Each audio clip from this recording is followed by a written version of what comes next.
Take two. Greetings, beautiful people. Welcome to week 3 of Human Growth and Development. So as you can see, I'm posting this video on Wednesday, but the college is closed. We were open on Monday. That was the first day of week 3. But Tuesday and Wednesday, the hurricane blew through.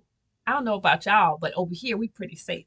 Anyway, the college was closed Tuesday and Thursday, so I adjusted the due dates on assignments, and I also was off, so I wasn't working on the video.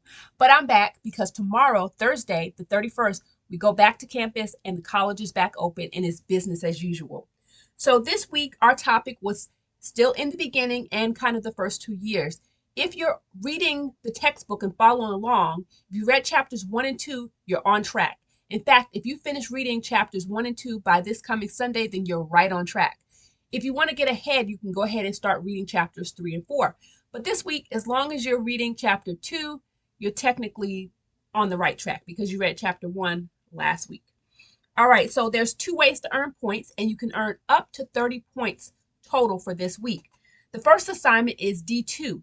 D2 is our second discussion, and you'll earn up to 20 points for being involved in this discussion. Now, how are you going to earn those points? Well, D2, just like D1, you have to first make an initial post, and we're hoping that you make this initial post by Friday.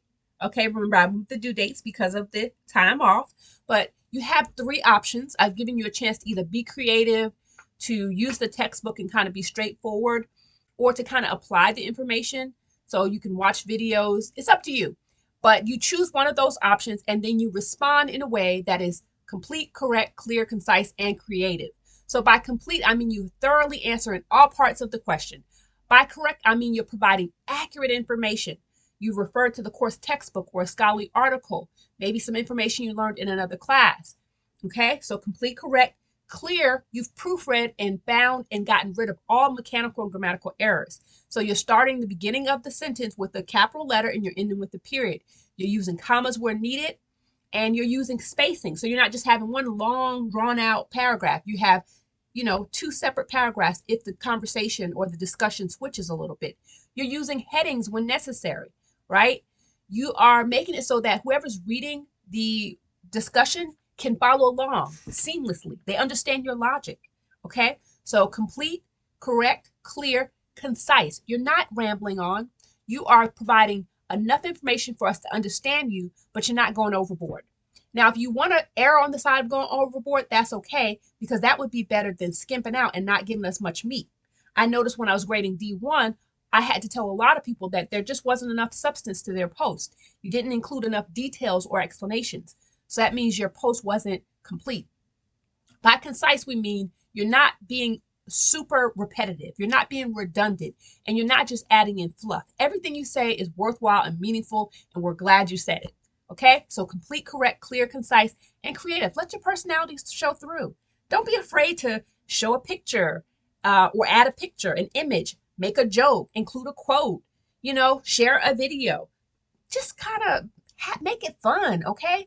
Now, I know you've had some of you, not everybody, has had other online classes, and I've been in classes online where the questions were just so dry, and it's like, oh, kill me now. But in this case, I really take effort to find questions that are engaging, questions that make you think. I try to include videos that, topics that are relevant for our course, but that are down to earth, that could be used in a practical way or just interesting.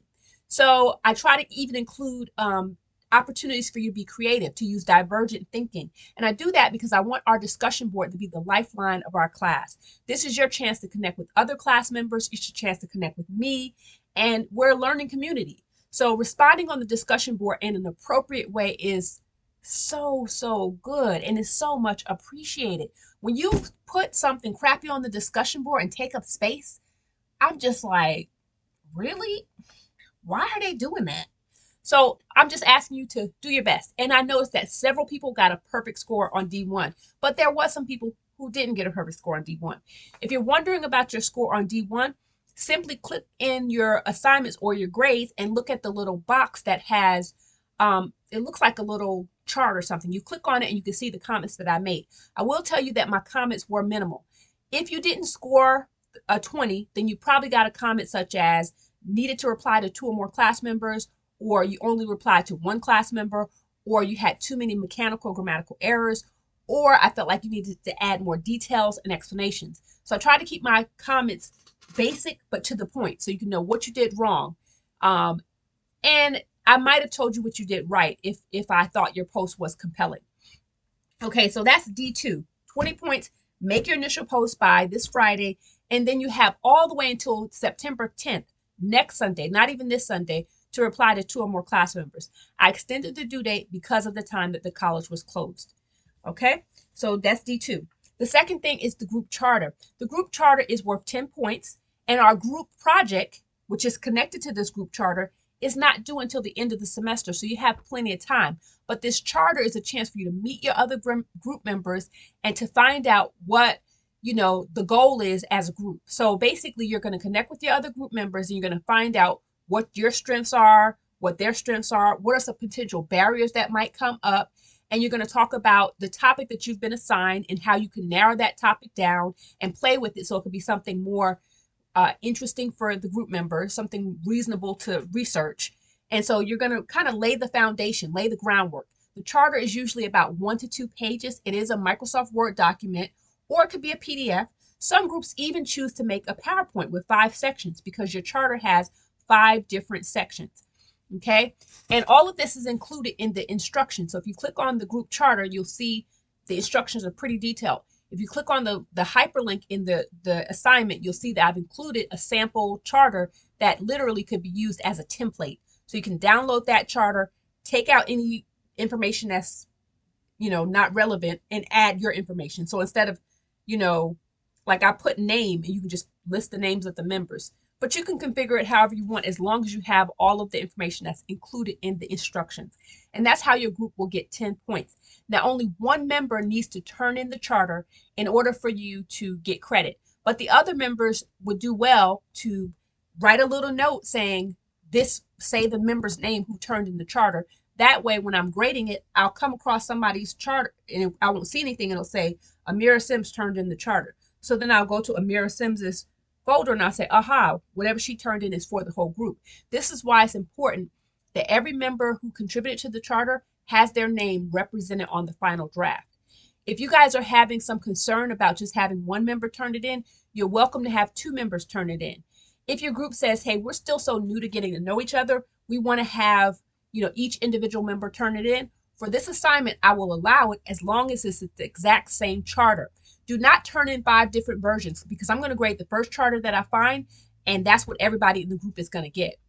Okay, so follow instructions so your group can get a good grade and an easy 10 points.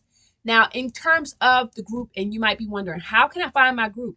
I'm going to give you a few pointers with this video, but I'll probably make another video. First, read the comments or the instructions and the information that's presented in the syllabus about the group project.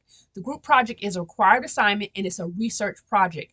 You and about 4 or 5 other class members have been put together and you will work together to research your assigned topic and then present your information to the class. Because we're an asynchronous online class, you do not need to meet face-to-face unless you choose to, but your final project will probably be either a PowerPoint or a Prezi or a video that you guys create, and then it will be shared with the class virtually. So we're not getting together and presenting in that way. It's going to be presented probably, via the same way I'm doing this video, or it might be just a slideshow with notes for the class to review. So to find out who's in your group, from Canvas, you can go to People. People is listed on the left side of the page. And then after that, you're going to click on Group Project, which is on the top of the page. When we click on Group Project, you're going to see a list of like 10 or 11 different groups, and you're going to see that they're closed with a padlock. Only the group that's open to you, that's unlocked for you, is the group that you're in. So if your group is talking about, I don't know, genetic disorders, well, then that padlock will be open. You'll notice that you can click on it, and then you'll see 3 little dots. You use those 3 little dots, you can go to the group's homepage. Because this group is newly formed, you probably don't have a homepage. But as a member of the group, you have full privileges to post an announcement, to start a discussion, to see the group members' emails, You can do anything you want. Only the members who are in that group can see the information that's in that particular Canvas shell. So your group can upload a file and then everybody in the group can see it. You can do whatever, you can start a chat, but it's only for the members who are in that group. Now, I went ahead and set up the group last week. So you should be in a group. And if you're not sure about which group you're in, like I said, you can go to people, click on group project, and then look for the open padlock. And that's how you can find your group.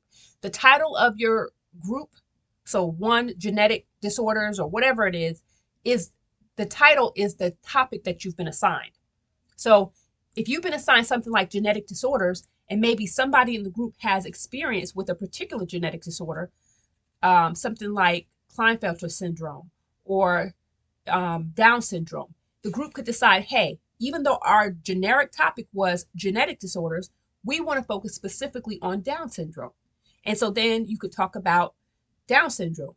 You could even set up a debate in your group and say, well, there was a buzz a few years ago about some people with Down syndrome getting cosmetic surgery. And some people said that's completely terrible. It's inauthentic to the culture. Others said no, it's perfectly acceptable. If someone wants to get cosmetic surgery, that's fine.